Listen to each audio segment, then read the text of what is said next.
High বন্ধুরা, সবাই কেমন আছো? আশা করছি সবাই ভালো আছো। আমিও খুব ভালো আছি। আর আজকের মনটা খুব ভালো ছিল, তার জন্য চলে গেলাম সকাল সকাল বাজারে। আর বাজার থেকে কি কি নিয়ে আসলাম চলো তোমাদের সঙ্গে শেয়ার করি।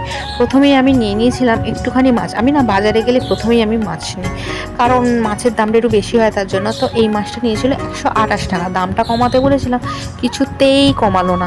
আর এই মাছটার কি নাম অবশ্যই কিন্তু কমেন্ট করে জানিও। তারপর নিয়েছিলাম বরবটি, এই একটুখানি বরবটি 250 গ্রাম নিয়েছি, তার দাম নিল নাকি 20 টাকা। বাপরে বাপ! আর এই দেখো 100 লঙ্কা, এটার দামও নিল 20 টাকা, মানে 200 টাকা কেজি। মাই গড! তারপরে আমি নিয়েছিলাম একটুখানি উচ্ছে। উচ্ছে যেহেতু আমার খেতে খুবই ভালো লাগে, তো আমি নিয়েছিলাম উচ্ছে, আর এটাও কিন্তু 20 টাকাই নিয়েছিল। আমি অল্প করেই নিয়েছি।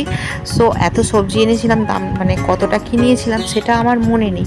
তো তারপরে আমি নিয়ে নিয়েছিলাম একটুখানি ঢ্যাঁড়স।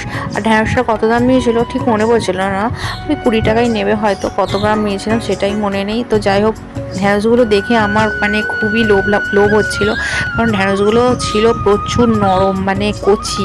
ঠিক আছে, তো যেগুলো বুড়ো হয় সেগুলো আমার একদমই ভালো লাগে না। এগুলো যেহেতু কচু, আমি অনেকটাই নিয়ে নিয়েছি। সো তারপরে আমি খানিকটা পটল আগের দিন খাওয়া হয়েছে, তাও নিয়ে নিলাম। কি আর করবো, রোজ রোজ তো আর বাজারে যাওয়া সম্ভব না। ভাবলাম ওই মাছটা নিয়েছি, ওর সঙ্গে জাস্ট ঝোল খাবো সব রকম সবজি দিয়ে।